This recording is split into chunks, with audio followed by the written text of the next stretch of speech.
and welcome to our panel discussion on It Takes a Village to Raise a Healthy, Happy Child. My name is Anna Chalkley. I'm a researcher at the University of Bradford in the UK, and I have a background on children's physical activity and public health. My role today is as moderator and facilitator for the session. The African proverb provides a frame for our panel discussion. It takes a village to raise a child.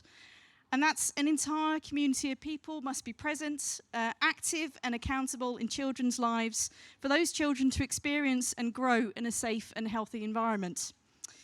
Now, all of us are here because we have a role to play, because we're interested in helping children to be healthy and happy. And in this panel debate, we will look at how to adopt a holistic and child-centered approach to children's health and well-being. Now, to do this, as you'll have noticed, we're using a very different style than we've already had during the ISCA Congress. We're going to be using something called the fishbowl method, and this is us. Oh, nice gift there, Laura, well done. This is us jumping into the fishbowl. So during our discussion, we would like to hear from you, the audience, the delegates. We want to give you what you want. So we'd like to engage you in the conversation. We want to hear your voice. We want to give you a voice. So to do this, you'll notice that we have our panelists here in the middle of the circle. We also have 3 empty chairs, and this is purposeful. So this is to ensure that you, if you are able and you're happy to do so, are able to join the conversation by taking up one of the empty chairs. Now, maybe you have a question, maybe you have a reflection. This is your opportunity to use the expertise and the experience of our panel to join in the conversation. There is only one rule for the fishbowl, and that is that at all times there must be at least one empty chair so that people can come in and join the conversation. So, as a warm-up, what I'd like you to do, rather than jumping straight in, is to speak to the person next to you, or ideally somebody you've not spoken to before during the Congress, and just ask yourselves the question and reflect on, what does the African proverb mean to you? What does the village look like? Who's in it? What role do they have to play in raising a healthy, happy child? So just 2 minutes. If you want to get up, please do. This is the Move Congress, so you don't need to feel that you have to be seated. So 2 minutes to chat to a neighbour. What does the proverb mean to you?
Okay, I'm going to stop you there.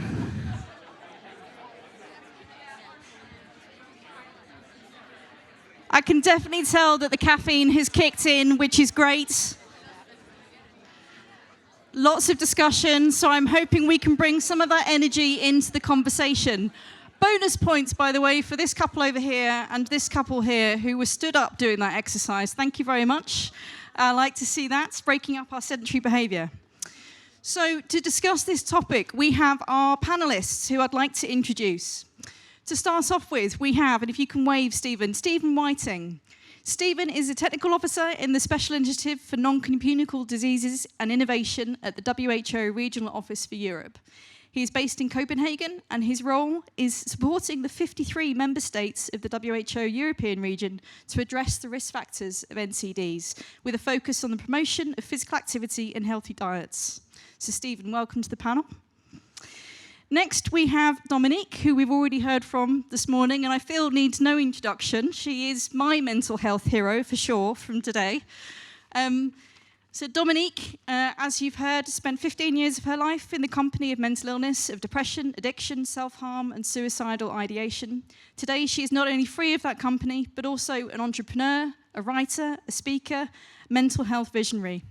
Dominique co-founded the Mental Health Crowd, became Senior Policy Advisor on Youth Mental Health Europe, and launched the Mental Health Guide, which focuses, like the rest of her work, on the prevention and mental health literacy.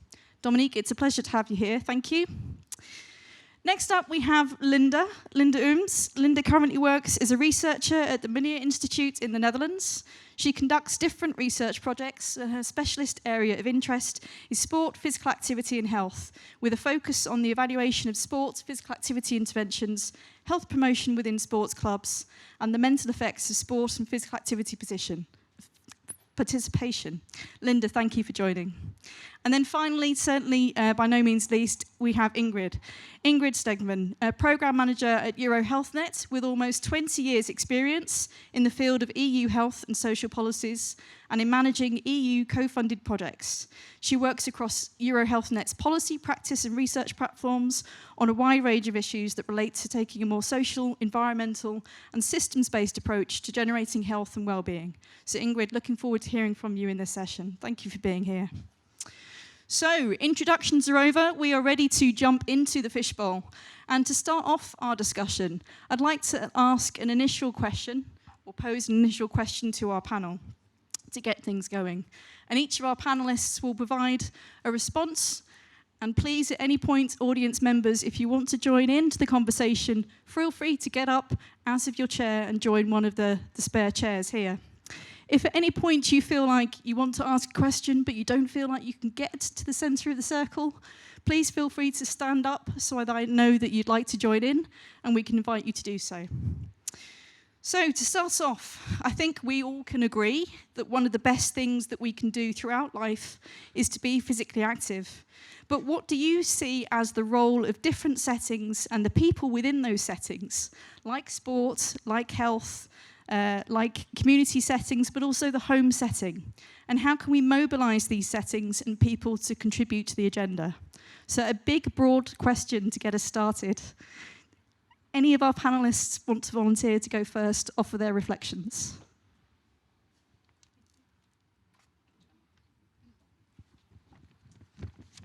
What number do you have?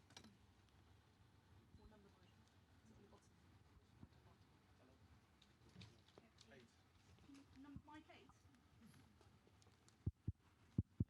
Yeah, I think it's working now. Thank you. Thanks. It's actually not working. No? No. It's on the way. Yeah, thank you. It's working, right? All right. Thank you, Anna, for the introduction and for the colleagues organizing this session. So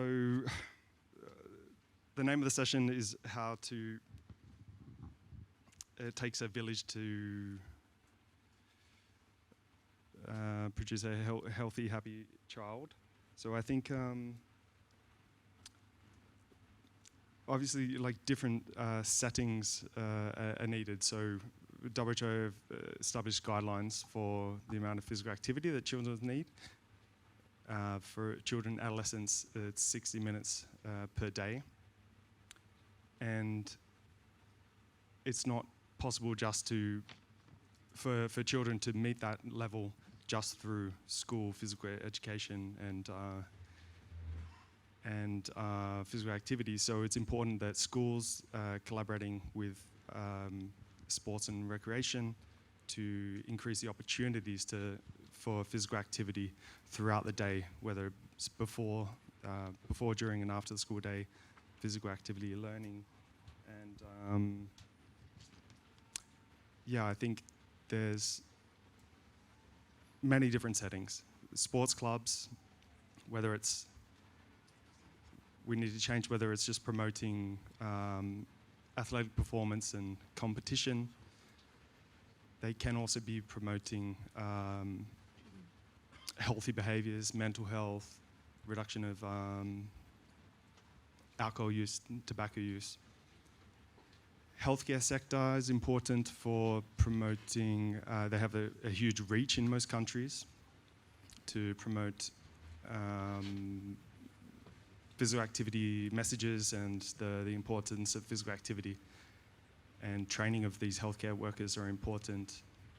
And yeah, obviously cities, urban design, how we have, and transport planning are important. The environments, both the physical environment, but also the digital environment.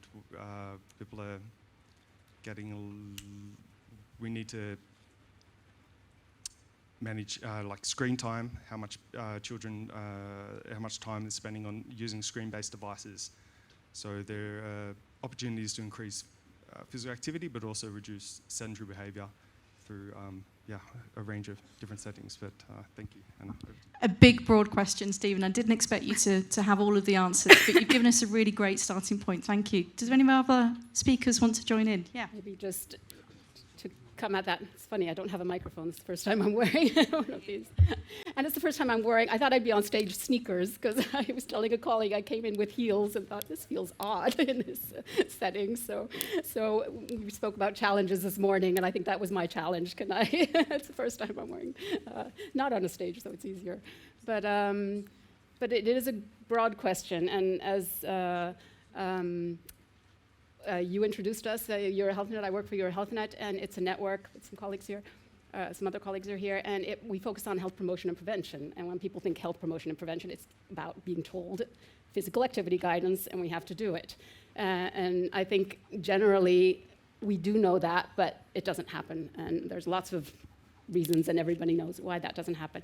And I think it's the same for other settings, although yes and no. Some settings, literally schools, even parents, they might not know exactly, how, yes, more physical activity is needed. What is my role in this? Schools, that isn't their primary role. Or even transport is getting people more physically. Yes, that's the message is getting out, but how do they do that? And even if they know, it's still just information. So the whole question made me think about Susan Mickey's behavior change wheel, because essentially we're trying to get other settings to change their behaviors, their organizational behaviors, and how do they do that? And that has to do with and that the behavior wheel is about capabilities, opportunities, and motivation. So the motivation has to be there, and that might be, as a health sector or physical activity sector, our motivation might be different than theirs, so we have to find that motivation. Why do they want to invest in this? It might be capabilities, so once you find that motivation, still they need to know how to do it and embed this structurally. So those are steps.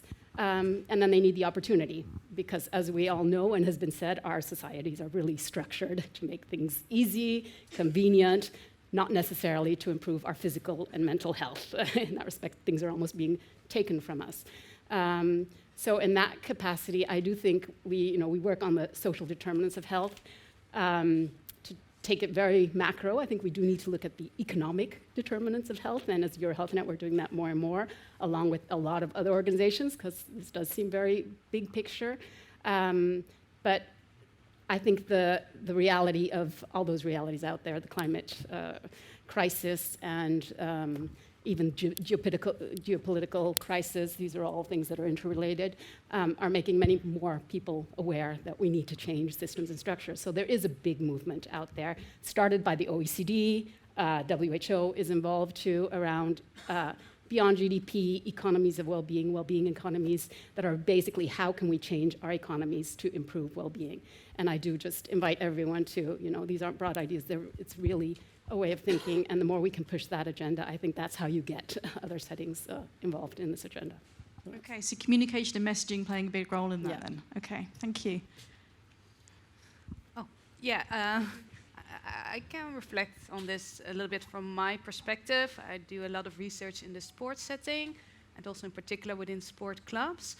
And I think that's a setting where a lot of children come, and there are a lot of opportunities to promote health. But you also say many people do not know what to do or how to promote health, and that's the same also in this setting. But I think little changes can actually make a big difference. And within the sports setting, the trainer or coach plays a very important role. I think it's important he or she creates a safe and trusted environment, both for the children but also for the parents, so that they let their children come to the sports club. And I think a trainer coach should focus on the fun aspects of participation, so less on the competition part, and also more on the personal development of children, so that they get better, whether they are the best athlete or not, that's not important. And also I think what we also saw in your presentation this morning, the personal attention for children, just asking them how they are doing, what keeps them busy. I think that also is very important to keep them healthy, mentally healthy, but also to keep them engaged in the sport and physical activity. And also the club offers opportunities for social interaction. And I think that's also an important aspect for the sports club to consider when promoting health in a broader sense. Fantastic. And I'm really pleased you brought up the point there about role models for children and young people. And it's a really nice segue to Dominique, almost as if it had been planned.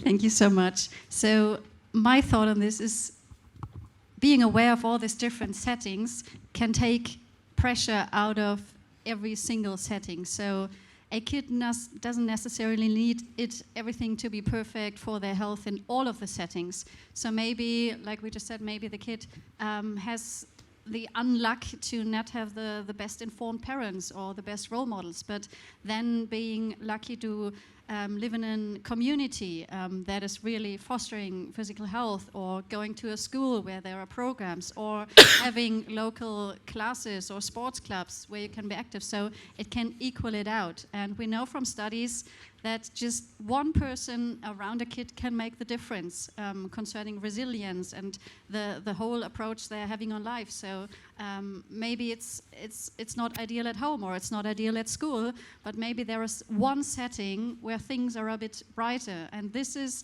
the power that we as organizations in the grassroots have. We can be that one setting where we cannot erase all the other negative aspects from the other settings, but we can try to level it out a bit, not level it up, maybe even that, but level it out and be like, the safe environment where kids feel seen and heard, because at home or at school they are that lucky. So I think this is a very hopeful message, that we don't have to necessarily, every setting has to be perfect. That would be ideal world, but it's hard to achieve.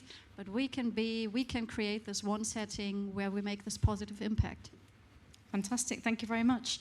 So a really broad range of responses there, and a lot to get stuck into and get our teeth stuck into.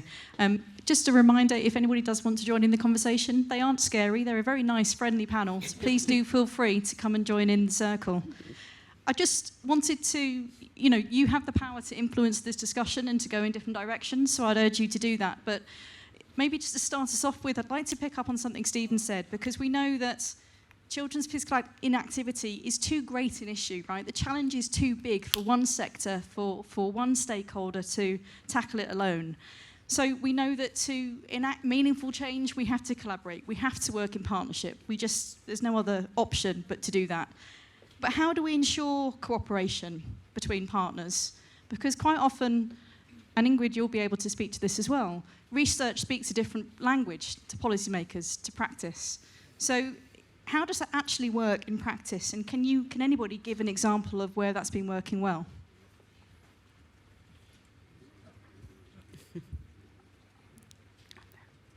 Yeah, please feel free to come in and join the circle. A round of applause, I think, for our first ones here.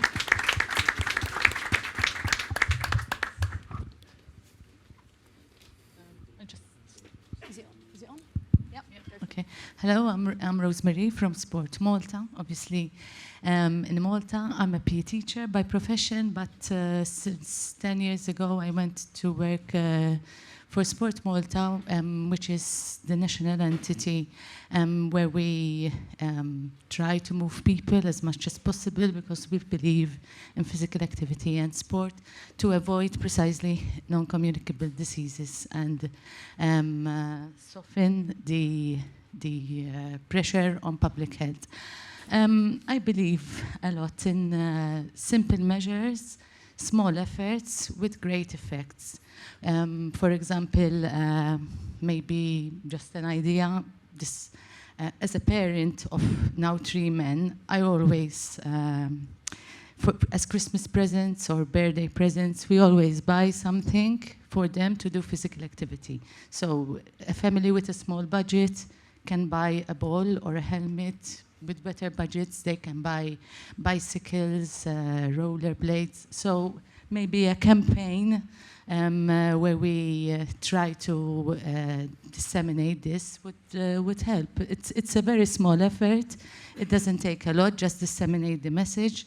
And I think it's much better than buying video games or online material. So that's it, basically.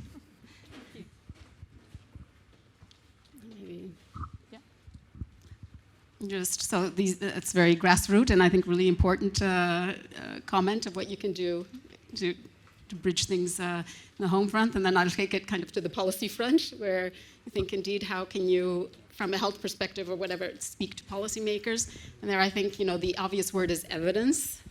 You need the good evidence, and for example, around physical activity, and we're involved along with ISCA, we're coordinating a Schools for Health project. So. That's our new challenge of how to get the health and education sector together. But it's the evidence around children who feel better do better. They do better academically. So you have to change it into the language of whoever you're speaking to and show again what's in it for them and why. But then I'm also thinking, evidence, but sometimes evidence is overrated, and I think Dominique is with us, and I think it's just those personal messages also really get to people, like your personal story or your personal stories and that experience, because I think, we segment life.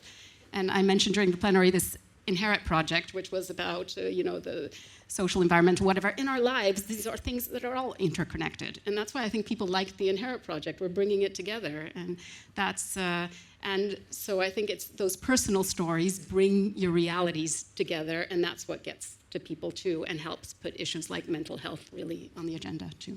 Yeah, great point. Thank you. Sorry, I was going to interject. Just in addition to that, because when we're thinking about pulling all stakeholders together to create good projects, sometimes the projects are for are overlooked. So inviting the kids, their parents, not just the researchers and the policymakers and whoever.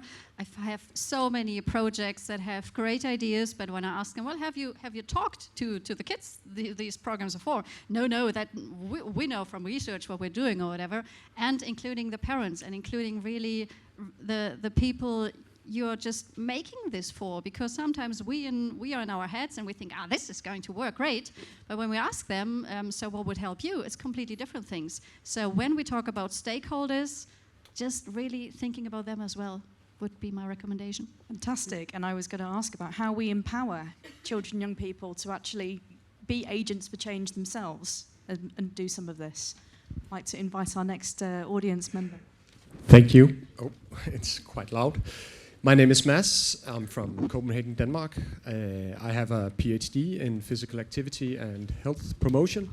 Currently, I'm working in the private sector in a company called Novo Nordisk. It's a drug maker, Danish drug maker. We do a range of different drugs for cardiometabolic diseases. But we also have a public-private partnership called Cities Changing Diabetes. In this partnership, we are focusing on primary prevention, and one of our key up-and-coming investments is in physical activity. So you were asking, can we invite others in? So I invited myself here into the fishbowl, and I think we as a private company also would want to tackle this challenge about childhood physical inactivity. So we know that 4 out of 5 adolescents are inactive, girls more than boys, people with special needs even more so. So this follows an equitable pattern. And it's not the individual that has to be blamed for this level of inactivity. It's because we have engineered physical activity out of our societies. So we really, really need to work with communities to enable them. And I think we need a multi-sectoral approach to this so that we all tackle this crisis. Because none of us can live with this. Healthcare spendings will go up and everything. We have enough of, I don't think we have enough, but we do have plenty of evidence suggesting the health benefits, be it from physical, mental, community, economical, on the benefits of physical activity. We do also have a lot of good policies in place. We need to encourage these policies to become activated. And I think one of our key contributions from our part is to activate these policies and to work with communities to empower them to take up the changes so that children can be more active and engage in their communities. So I'm not saying we can come with all of the solution. We can point to 5% of the problem. And if we can come with then 1% of the solution to this, we would really be an active player from the public, from the private sector to drive a meaningful change, to change children's behavior for physical activity. So we just did a small trial with ISCA, and we're looking for more partners. We will level up on active mobility with bikes and so on. So I think not all, but some of the challenge can be tackled through public-private partnerships, and also having the private sector being involved and driving that change. Of course, we also need the evidence to support it. We need to monitor and evaluate if it makes meaningful change, and then we need to scale. We can scale through some of our networks, but we cannot do everything alone, and we'd like to champion locally and work globally with a lot of stakeholders. Thank you very much for your thoughts. Yes, you want to come in? It's just a comment, because I know the work around cities that you're doing is really wonderful. And I think even WHO might also be involved. I also know that the companies doing that are working, as you said, in pharmaceutical companies, and they're the companies also with the obesity drugs. And that's a reality out there that could be counter or not, but it's a tension that we have to, because I think a lot of people engage in physical activity because not just it's good for me, but especially young women, because, it makes me look good. And now there are these new drugs being developed that we really have to probably regulate more to make sure they're being used for the right purpose, really addressing obesity for the people who need it, but not, we are talking about young people, children. So how also we address this tension with the private and working with private companies, absolutely. But there are, some real tensions again around the economy of well-being, because the economy is doing really well, and it's bolstering. I think there was an article or there are headlines around bolstering the economy of Denmark. So how do we address this? That really we're all going in the direction of more well-being. Yeah. So I just needed to say that. Thank you. Thank you for your comment. I'm just going to. And if I can just say, of course, you need to talk to your physician when you use these drugs. It's intended for use for chronic disease. It's intended not for any beauty, fashion type things. So there's a lot of off-label use out there, which we do not, of course, encourage. Yeah. But what we do encourage is that we can work together to solve some of these multifactorial problems. So. Thank you. Thank you very much. And maybe that's a conversation that we can continue over lunch or for the rest of the Congress. We have a line of people now waiting, which is fantastic. So thank you very much. If one of you would like to join, and if you'd like to offer. Thank you, Anna. Thanks.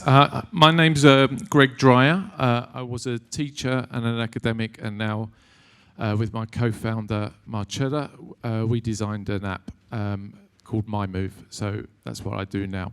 And I'll come back to that in a second because I think it's very related to the conversation. I'd also like to thank you for such a cool format. It's a really democratic format, and I really value that. And it comes back to the question that prompted me to come up around how do we center the young person's voice and give them agency. So going back to the village, all the talk so far around the village has been in a real life village. And I fully hear the dangers that might come with screen time, but technology also offers us unprecedented opportunities. And if the technology reflects the values that we would want in a village, so that we've got a virtual village as well as a real life village, then we've got very powerful, scalable ways of supporting our young people, especially as the tech, which is what we try to do with My Move, as the name suggests, the app belongs to the young person. It's their move. We ask, what's your move? This is my move. And they self-report their physical activity journeys. I won't go into why they would do that or what the benefits for them are. And that's within a digital ecosystem. So it's only available within a school, a youth club, a sports club. So now we've got another way of centering the young person and hearing what their experience is.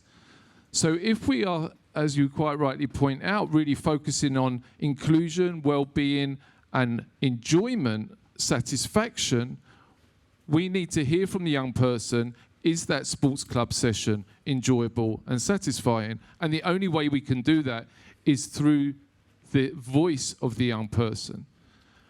If we center the young person, we start to figure out why they might move. And there's lots of conversations here about the benefits of physical activity. Whose benefits? Are they medicinal benefits, healthified benefits?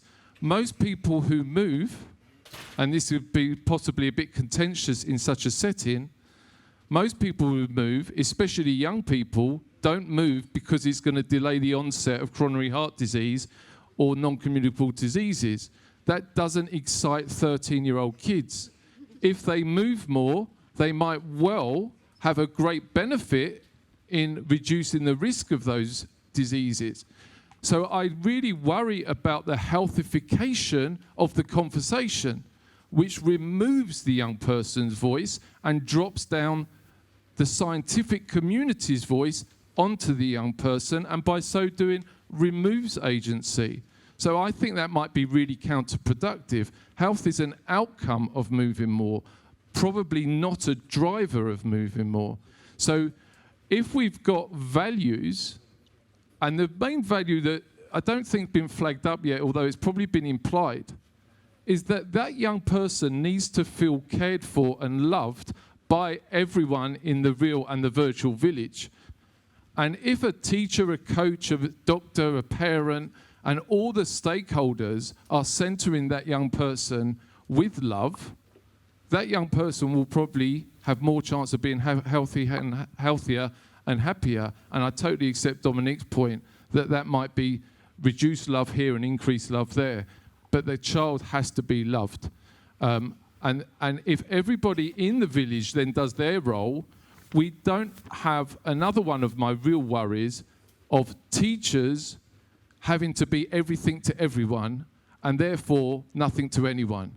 If I, as a PE teacher, feel I've got to be a health professional, a mental health professional, a fitness professional, let alone a teacher and a pedagogue, that's what my training was. Let me do my job, the parent will do her job, the doctor will do their job, and together we'd have a healthy, happy, loved child.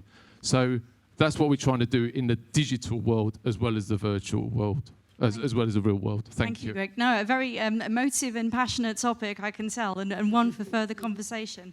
Thank you for your contribution.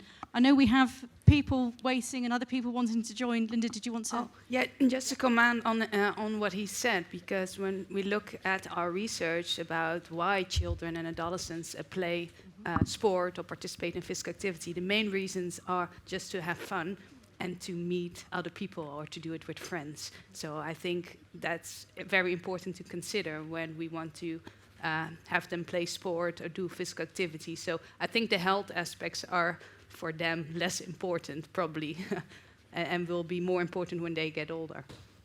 Thank you. Dan, I noticed you noticed some scribbling some notes there. I've been scribbling some notes as we've been talking, so I don't forget anything. Thanks, Anna. I'm Dan Wilson. I'm a Director of Development at the Yorkshire Sport Foundation, and I also lead the Active Partnerships National Children and Young People group. So we've got a real national coverage, and part of this piece comes from 20 years of experience in the sport, physical activity and education world as well. And I think what we've seen over the last 20 years or so is we've moved from, in the UK, have started to move from a system that's largely based around national governing bodies who have got products that they want to land in places for people that will activate their sport. And to a large extent, that hasn't been working over the last 20 years or so. And through conversations with Sport England, Department of Education, DCMS, Culture, Media and Sport, and universities and lots of research, we're starting to see a shift across the UK towards a far more place-based approach. Now, what that means is we're not taking a product off a shelf and landing it in a place and expecting people to come and use it. We're working with a group of people by understanding what their needs are, what their wants are, and what their motivations are. And as a result of those conversations, we can then shape something that will motivate and engage and enthuse them. And Greg's absolutely right. Play and fun and enjoyment and sociability have got to be at the heart of that if it's going to land with children. And I completely agree with what Dominique was saying around having children at the heart of that, because they know what motivates and engages them. So it's not to say that off-the-shelf projects or programs don't work. It's to say that let's understand the motivations of those people first. Let's talk to them. Let's get that village together around a table over time and shape something that is useful and motivational for them. Can your project, can your program, can your product be tweaked and moved and shaped so that it does engage people? And that moves on to my next point, which is around universal proportionalism, because this isn't about putting all of our resources equally across the whole place. It's about finding where the need is most and putting most resources into those places so that people that need it the most get the most. And that means that we'll level up, because that's one of the themes of the Congress over the next few days, is to level up so that we do have parity across place. And those people that need the most support, whether it's resources or financial or anything, expertise, will get the most support. Those people that don't need so much will still get stuff, but not as much, because they'll already have good enough access to what they need. So it's that place-based approach, but with the right resources to really be the catalyst to make it work. Thank you, Dan. Yeah, Ingrid. I keep forgetting, I could just speak.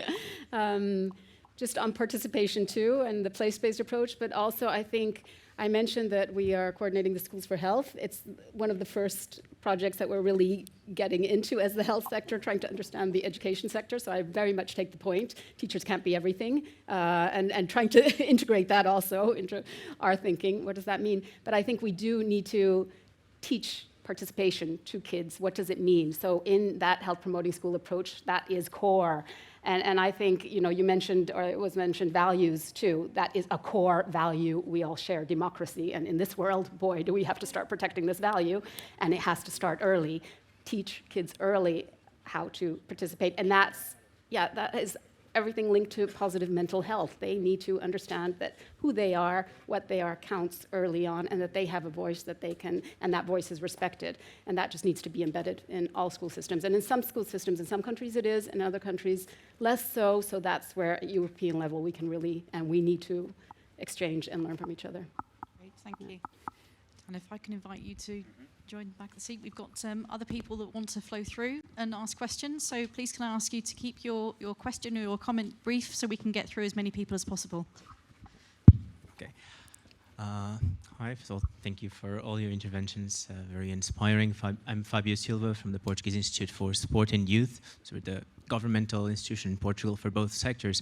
And hearing your presentations, I kept being reminded of this, something that at the EU level has been very much talked about, the mission-oriented approach. And I think that a lot of what you said embodies that in this Congress. It's what is our mission, what do we want to achieve, and let's walk towards that goal. But it also calls for something that links with what the previously mentioned, that we don't have to all do the same thing, we just have to know how can we contribute to that in our own setting without seeing ourselves as competing with the others. And just to share a very brief thing from our case is that we fund organizations and we are transitioning our relation more directly to grassroots organizations and to citizens, because we realized we cannot give the resources for everyone in the same way because it will not work. We will just get them competing. And so thank you so much for reinforcing this this aspect. And it's, thank you. And I think, as you say, everyone has a role to play. It's a team, so that's where sports is such a nice analogy too. Everyone plays their role in a team sport, and what your strength is within that context. And no one can be everything to everyone, as was said also. Yeah. Thank you. Thank you very much. Hi everyone, I'm Marina Vukutic, coming from Association Sport for All Serbia. I'll try to be short. I have one question that is bothering me, and I guess it's the question of all of us, because we are hearing here a lot of innovative aspects and approaches, and we know that exists in every setting a lot of recommendations and policies and guidances and everything else. And we are, as a national organizations, one of the settings who is approaching schools with different campaigns and recommendations and free sport activities and everything else. But the thing that is bothering all of us is how we explain and how we can find that each day the number of kids who are overweight and have a lot of diseases are higher. In Serbia, it's really disturbing that we have in primary school, that means kids from 7 to 14, each third kid is overweight or have diabetes.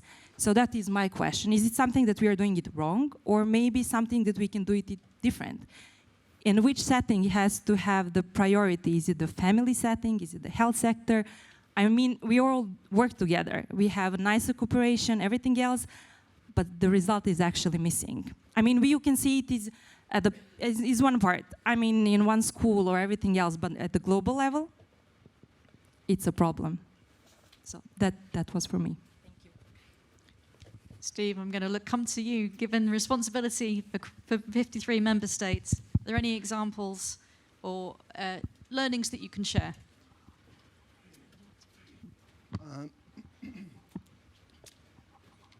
Yeah, so WHO, we have the Global Action Plan, the European Physical Activity Strategy. What we do at WHO is collect what's worked from different good practices. One of our core activities is to scale out what's worked. And I don't know exactly in Serbia, but I know in Croatia we work closely with the National Institute of Public Health there, and they have a good practice called polygons. It's for schools without gyms to be able to promote physical activity without having the infrastructure, and that was awarded a best practice of by the European Union. So we're focusing on scaling out these kind of opportunities, looking at what Sweden's doing. Sweden has a very good regulatory approaches and things like this. So I don't have anything specific about Serbia to advise, but we have many good examples and happy to share those. Back to you, Anna. Thank you. Yes. Thank you very much for the format. I love fishbowls because it allows for everyone to chip in a little bit. And it takes a village to raise a happy and healthy child. I used to have a colleague that split the word into two kinds of people. People who see problems and people who see solutions. I take pride in saying that normally I'm on the side of the people that pose problems, because it means that you ask the right questions. But for once, I think I want to try and be on the other side of people that bring possible solutions, because we've heard lots of interventions pointing to different stakeholders not being involved, to different actors having competing priorities in the same village. But I come from a sector that is not far away, but still a bit away from the sports sector. I come from the education and training sector, and I represent a European NGO working in education. And we essentially look at whatever is happening outside of schools in non-formal and informal learning environments. And I wanted to say that perhaps different stakeholders that are supposedly there to build a happy and healthy child do not necessarily have competing interests. They just look at sports and physical activity as with different angles. On my end, I could see we see sports and physical activity as a learning environment, essentially, where a learner, so a child in this case, can learn teamwork, empathy, of course, the technical skills that you need to perform the physical act, and so on and so forth. From the health perspective, you definitely look at the outcome of physical activity, so the impact that it has on mental, physical, and spiritual health. From the public authority, perhaps, they look at sports as a way of social cohesion, or even at local level to grow, because a facility that works can also bring more money, therefore more facility, and therefore perhaps happier children. So this was just a word of hope. Thank you very much. I'll pay you later. Thank you. I'm conscious of time, and we have just double checking. Are you guys wanting to join in, or are you just standing? Just being standing, but I don't mind to join in. Well, we've got a couple of people here, so just double checking the time that we have. Oh. Yes. Thank you. So Bruno Hellman here with the International Diabetes Federation. Just trying to make this really quick. So as a person living with type 1 diabetes, we tend to talk about conditions, diseases, etc., and not bringing those with lived experience to the table. And I think the same goes with children and students. We tend to have a really paternalist approach and think that we have, as specialists, as experts, as etc., we have all the answers, but I will just try to challenge and invite everyone to open the door and have a chair free on the table and invite those people, and I'm sure we all be amazed by the level of experience, knowledge, and contribution those people can bring. And just trying to address Marina's question on like what is the solution, and definitely no matter how creative and outstanding and impactful grassroots interventions are, we cannot have lifelong lasting impact without public policies.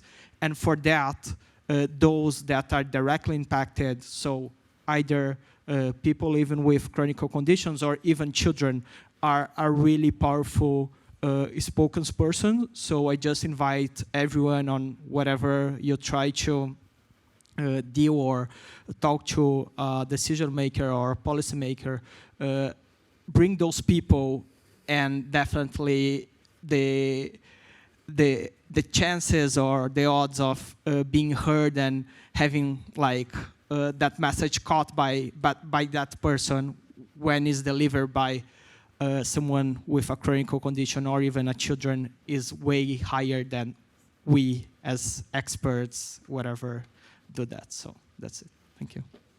If I might just add, what I find important when we get kids or parents on a table, the difficulty is to really create eye level. Not to say, okay, now we are going to listen to you and you are going to tell us what you need and then you can go, but really to create, okay, you're the experts, we have no idea, you give us the answers. And this is a hard thing, because inviting them, that is easy, but then really saying, okay, we are all experts, it needs us all, we don't have all the answers, we have some and you have some, so this is something we have to challenge when we create those situations. Do we really ourselves put us on one level with every stakeholder, even with the kids? And for grown-ups, that is not always easy to really say, okay, you are the expert and I'm the noob here, so you tell me what's going on. And just ending on that, that's why it's fundamental to involve those stakeholders from start to the end, and not as a consultative role for the matter of like having a check in the box. Thank you very much. Hello, thank you very much for the opportunity to be here. My name is Iñaki Alonso from Bilbao in the north of Spain. I am coming from the field of children's rights. I am an expert of safeguarding, children safeguarding, and children safeguarding at the sport at the moment, joining the pool of experts of Council of Europe since last week. So I just want to bring here the voice of the children. And the day before yesterday, I was into a round table with children. They are running like sport activities, and some of them, they are not happy at the moment. So it's difficult for me to understand that sport has to be a place to be happy. And nowadays, the sport is not a place to be happy for some of the children. So I just bring in their voice here, and some of them used to speak about they need more spaces of confidence, and they have to be more confident with the adults into the sport experience, and they don't feel this support from the adults. Especially the children, they are running sport activities in the grassroots levels, but dreaming with being an elite professional sport woman, sport man. So this is a key question for me at the moment. Bring here the safe spaces for children, bring here the protection of children, and bring here the task we have into translate the language of protection and to the language of safeguarding into the sport language for the ones who are working with them every day in the field. So I really feel that this is a task at the moment, and it's really sad to be here in a round table talking about happy children, knowing that many of them are not happy playing a sport at the moment. So thank you very much. Did you want to respond to that specifically? Yeah, go for it. Is it? Yeah, it's on. Well, do you want to come into the... We'll let Annetta ask her question, but please feel free to come and join a seat. Go for it. I was waiting for the conversation to take this turn, because all of you mentioned how important it is to have the opportunities for kids to join clubs and activities and so on. I'm an athlete. I was a child athlete, and I was definitely not happy. I was harassed, I was abused, and it hasn't changed ever since. Now I'm a mother of 10 months old, and I would not put her in a club because I would not trust the people that currently work with children. And I know that this is a horrible thing to say, but that's the reality of contemporary sport. The risk is way too high, and I think when we say kids need to do more physical activity, we need to ensure that they have a safe environment to do so.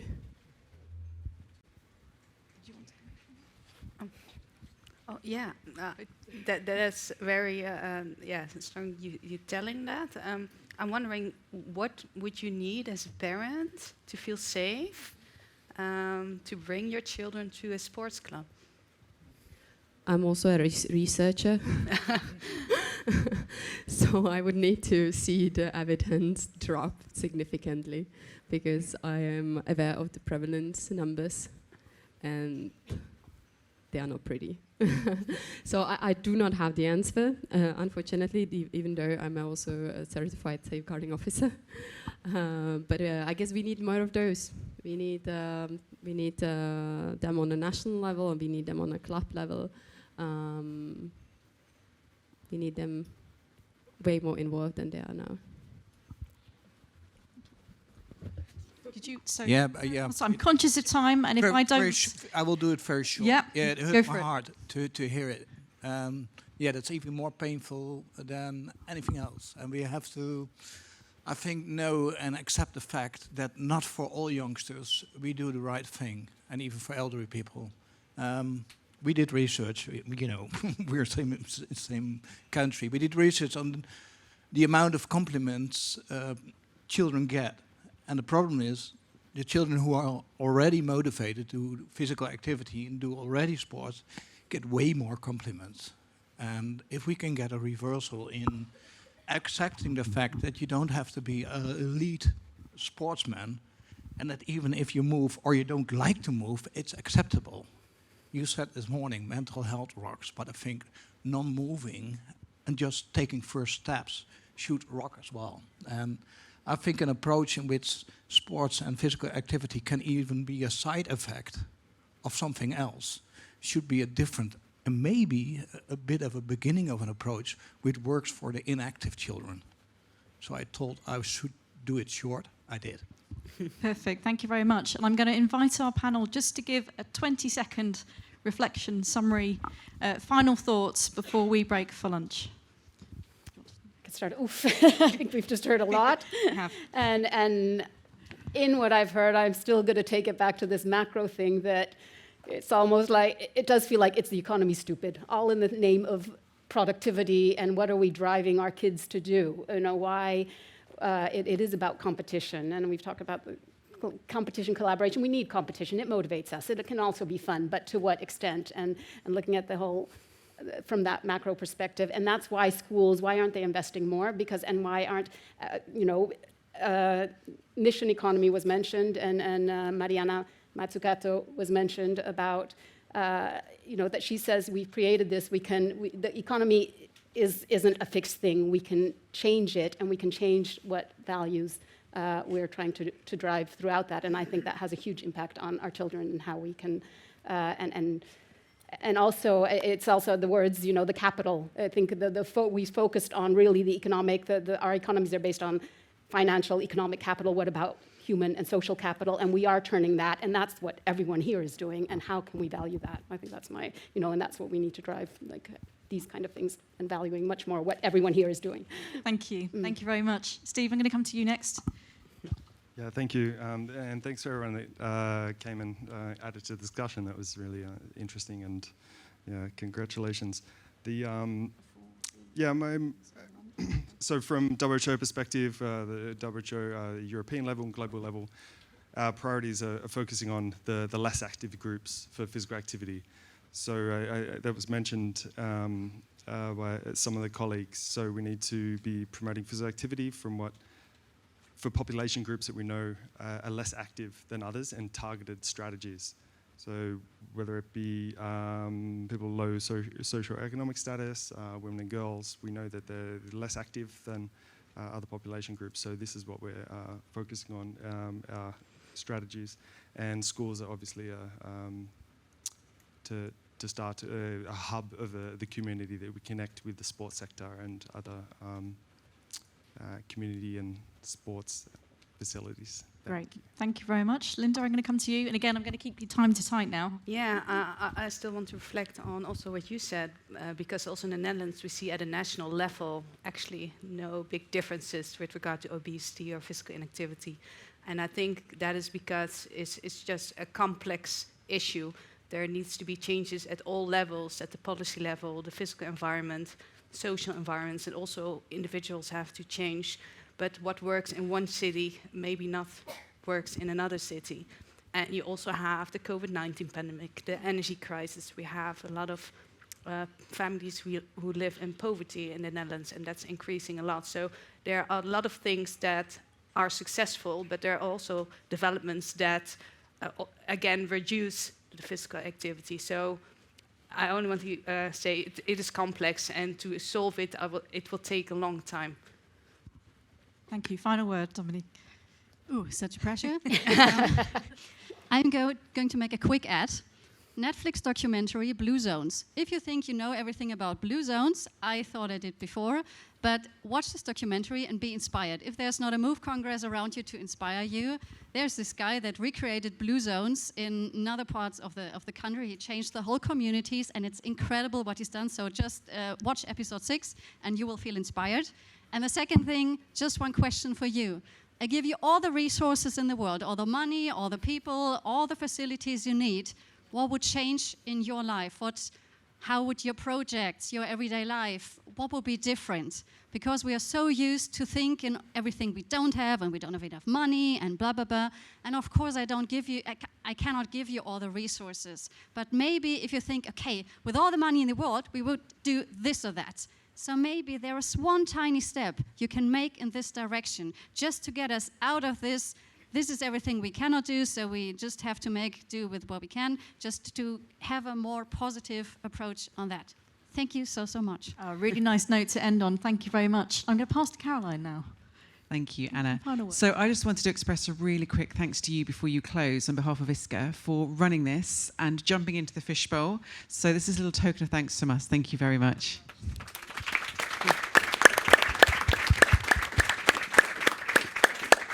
Thank you very much. Thank you very much to our audience for your participation and for embracing the new methodology for the ISCA conference.